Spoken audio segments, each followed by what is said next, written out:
Welcome back to another episode of the VSOP Lounge. I, of course, am your host, Captain of the Cool Kids, host of the Grown Man Logic podcast, Dewan J. And I hope that you're doing well. This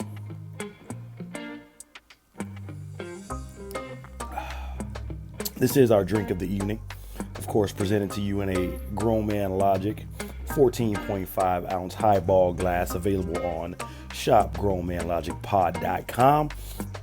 Our drink of the evening is a Hennessy margarita. That's right. I know that you guys did not think that it could be done, but it could. Thus proving my point. Anything is possible. We're gonna get into some stuff tonight. And there's been a problem plaguing social media, a pandemic of the mind, if you will, where everybody has seemed to have clicked up and ganged up and politically partied up, and it seems that the internet is more divisive these days during a pandemic where none of us could go anywhere or do anything. The internet seems to be a more divisive place than it was when the world was open. And tonight, I want to discuss the concept of echo chambers. Put the children to bed. It's time to up the pressure.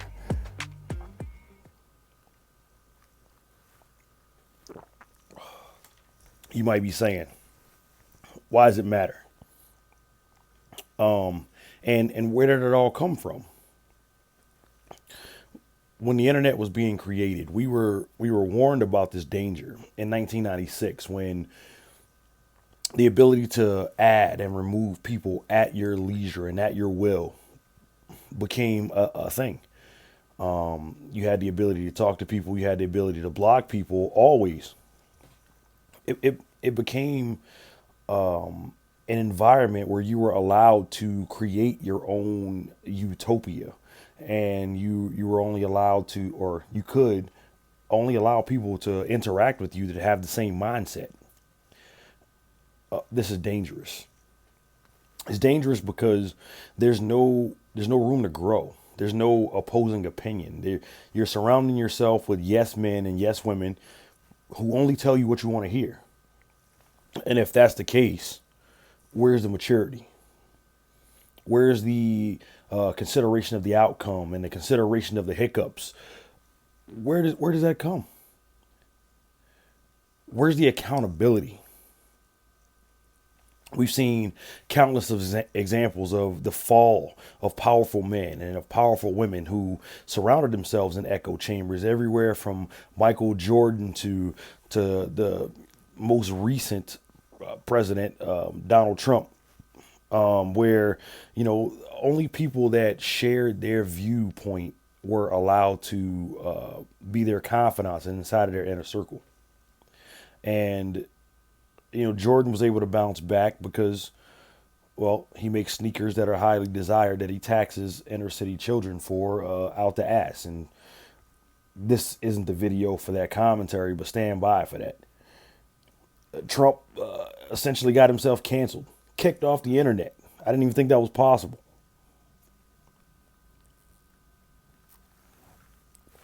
The danger in that is that when you speak for an overwhelming minority, because not everybody shares your views. Not everybody agrees with every single thing that you say.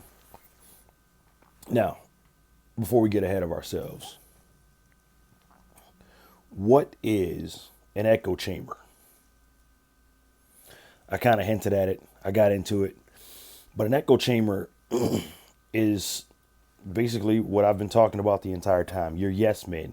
People who will say yes to you irregardless of fact, evidence, and things that are counterintuitive to what you have going on.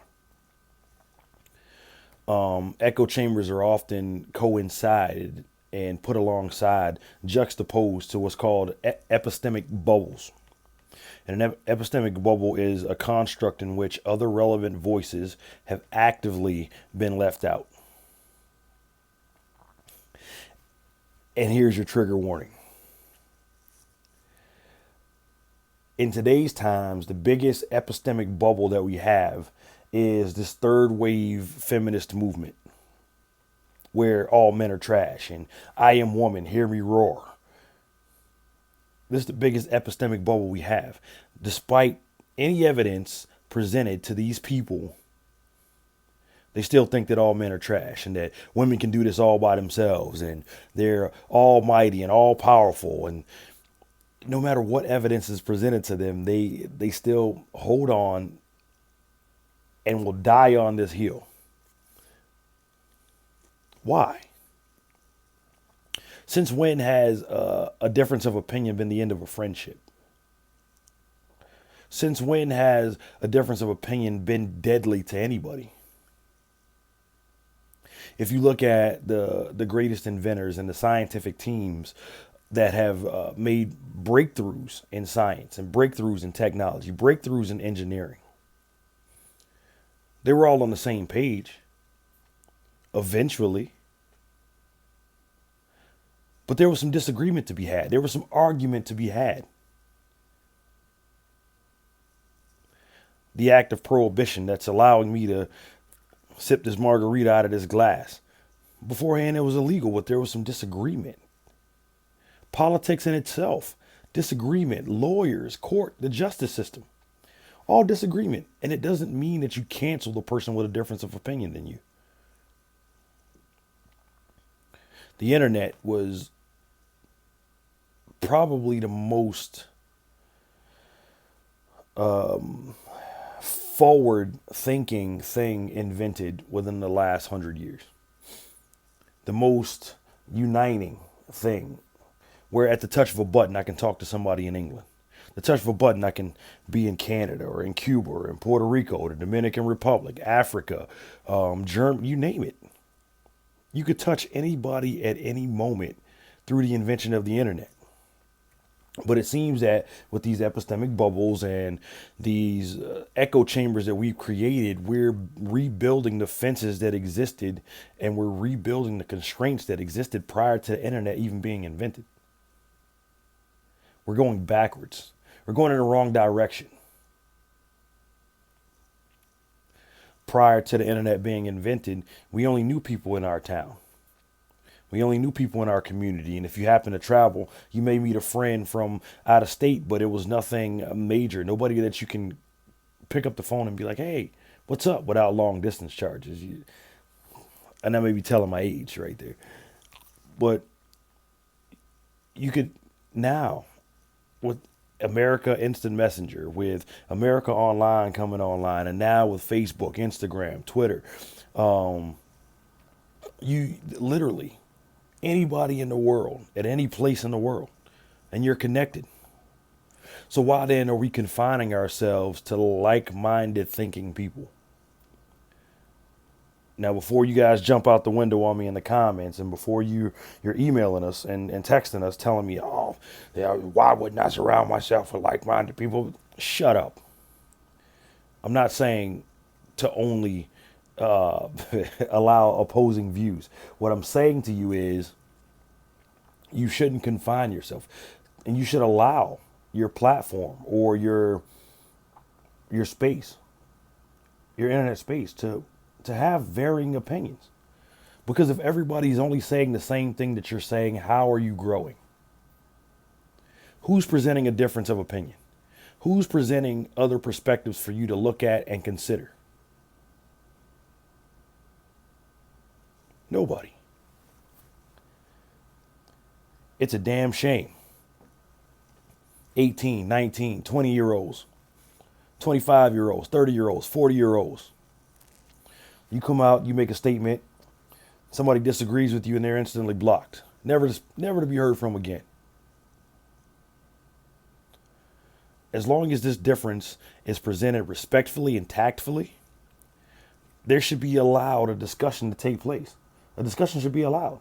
And then the two parties can either agree, disagree, or agree to disagree. Where's the respect for that person as a person that's entitled to their opinion? It's hypocritical the way that these echo chambers work. Everybody's entitled to their opinion, but if you disagree with me, you can't talk to me. What? Make it make sense. Anybody can say what they want to, but if you're saying shit that I don't like, you can't. Why? Can we not have different vantage points? Can we not have different points of views anymore? Your internet bubble is your world. And the majority of people out here are not benevolent dictators of their own internet space. They're not. And it's sad. The Renaissance. A lot of great thinkers and inventors coming together, discussing what works and what doesn't.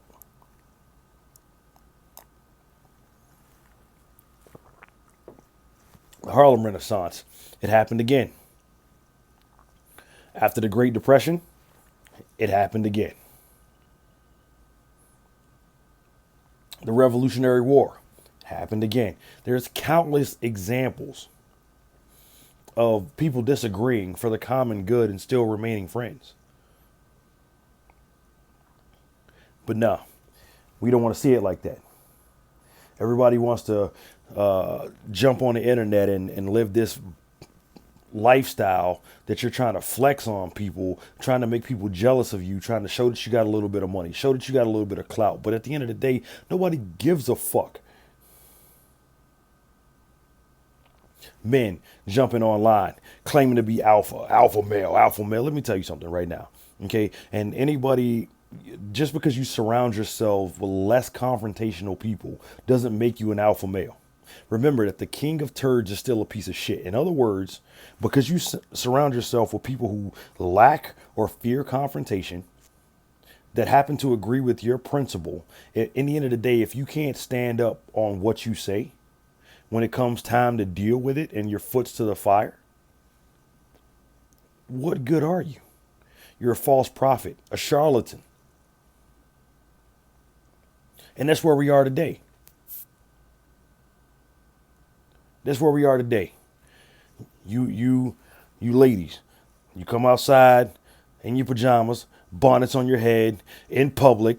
Men ain't shit. It's all about a bag. OnlyFans subscribers because some thirsty ass op that you managed to score on Instagram or on OnlyFans is footing the bill for you.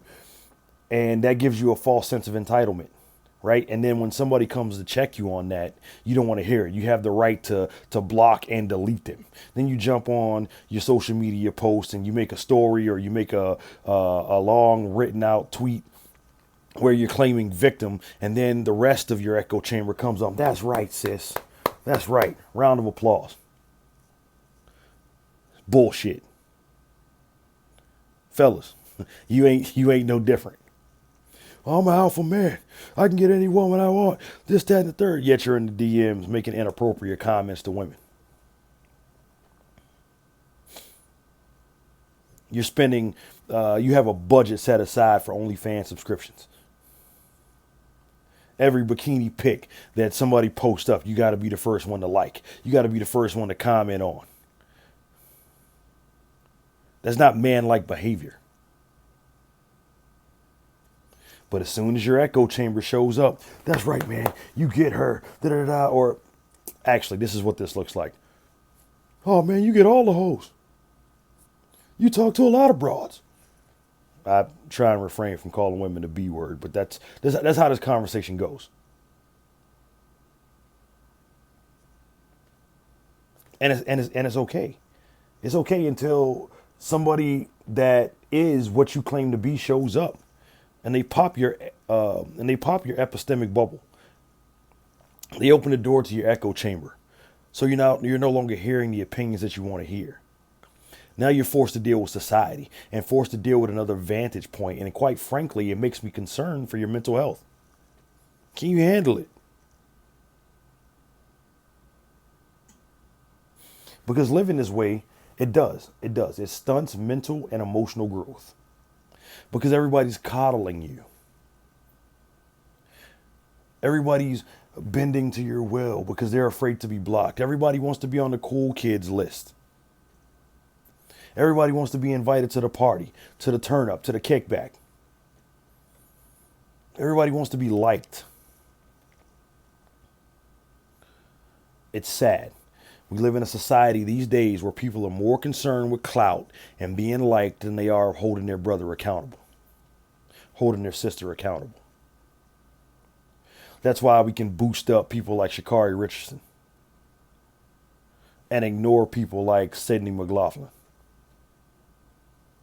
We can boost up Pookie and Ray Ray, who did a drive-by on the block and shot like this little girl sitting on a mailbox. We boost them up, but we ignore the man that started his own tech company from scratch. He's a lame, right? He's not cool, right? Because echo chamber, there's nobody checking this type of behavior. And it's sad. Even the people that were trying to check this behavior, these people stopped dealing with. They blocked them. Wrote them off as haters. Got people to dox them. It's out of control. It's out of control. And I would argue that in this popularity contest and you bringing forward your friends, and I'm using air quotes on purpose on that, you're bringing forward your friends when these type of friends have done nothing but bad for you in the past. Every bad habit that we've ever learned, everything that we've learned bad, we learned from somebody that considered themselves a friend. Skipping school, drinking, smoking, doing drugs.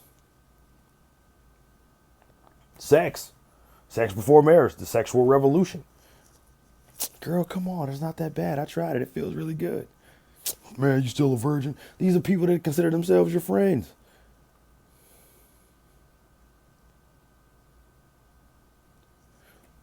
But we ignore the evidence.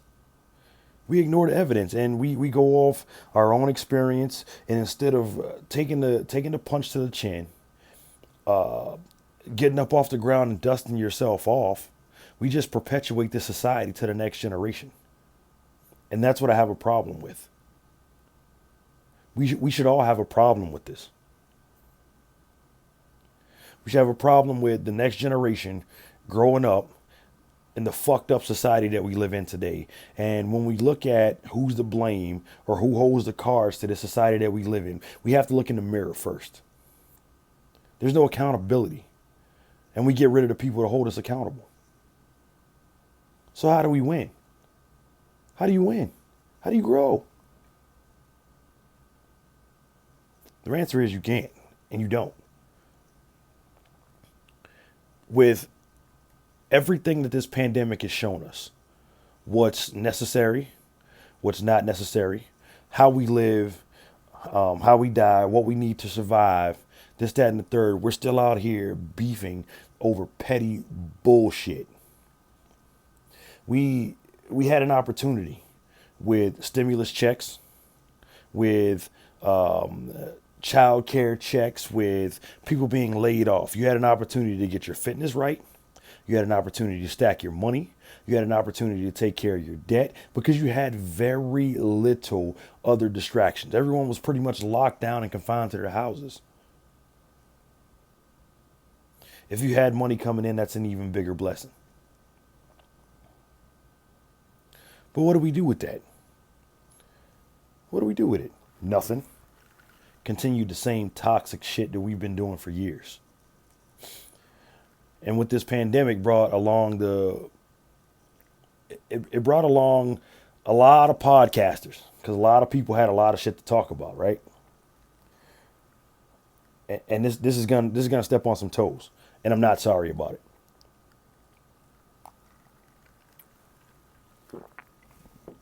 Podcasts were initially created as a method to share information, to reach viewers, to reach people, to reach listeners, and share either life experience, knowledge, or entertain. Okay? And this medium has become toxic because no podcaster, or very few podcasters, allow room for disagreement. What do I mean? I mean that we jump on our podcast, we put out whatever bullshit that we're going to put out, half-ass researched, not really digging into facts and statistics. And the minute that somebody comes along to challenge your viewpoints, you block them, you dox them, you get them labeled as a hater, you get them, you try and blackball them from the podcast community. But podcasting is meant for dialogue. It's meant to explore opposing viewpoints. You have to realize that we're on a platform when it comes to podcasting. We're on a platform, which means in nature that people are looking up to podcasters because we have shows and perhaps we have courage to jump in front of a camera, jump in front of a microphone that those other people didn't have. So they're looking for these points of views and it impacts these people's lives. Now, if you live in an echo chamber or an epistemic bubble, you're not doing your listeners any service. You're not gaining any more viewership. You're just getting people with the same toxic fucking views that you have. Why are we not using these platforms to enrich people and actually find methods and ways to give back to the community? Why are we not doing that? Oh, it's cool. I got a podcast and a microphone. Got some cool lighting. Listen to what I have to say. But is what you're saying anything of substance? Is it benefiting your community in any way? Is it contributing to your purpose in any form? These are questions that you have to ask yourself. Because recently, as of late, and I listen to a lot of podcasts, as of late, it seems that this has been the biggest source of echo chambering other than the OnlyFans culture. You have OnlyFans and then you have podcasts. It's time to stop the cap. It's time to stop the cap. Because when you have a platform and you live in an echo chamber, it's no longer just a show. It's propaganda. You're no better than anybody who's trying to get people to vote one way.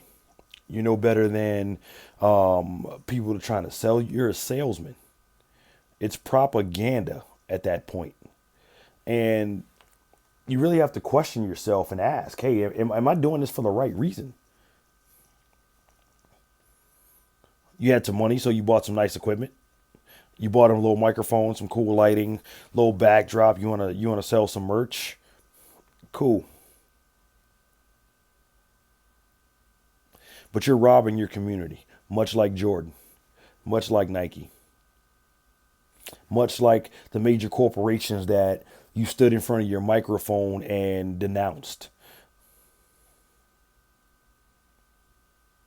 And there's nobody telling you anything different.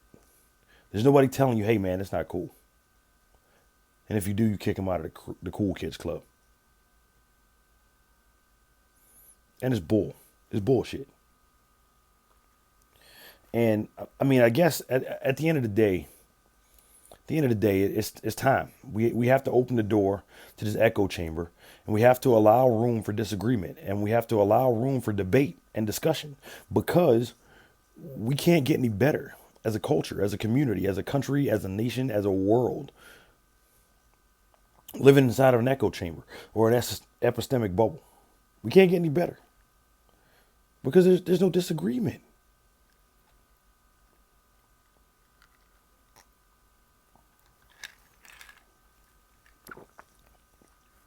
And I'm gonna leave it right there. You guys let me know what you think. Am I off here? Am I too harsh? Text the number on the screen. Join the Grown Ups community so you know exactly when content like this drops. You get exclusive deals on merch. And you know when we're going live, so you can interact with me. You can text this if you want to contribute something that you want to hear me cover. Did I get it wrong? Text me all of that, or email me at talk2gml@gmail.com. I will leave this right here, and I'll see you guys tomorrow night, 9 p.m. on Instagram Live. Cheers. Did you enjoy what you just watched? Be sure to give Grown Man Logic a listen on all streaming services and follow us on all forms of social media. We'll see you next time.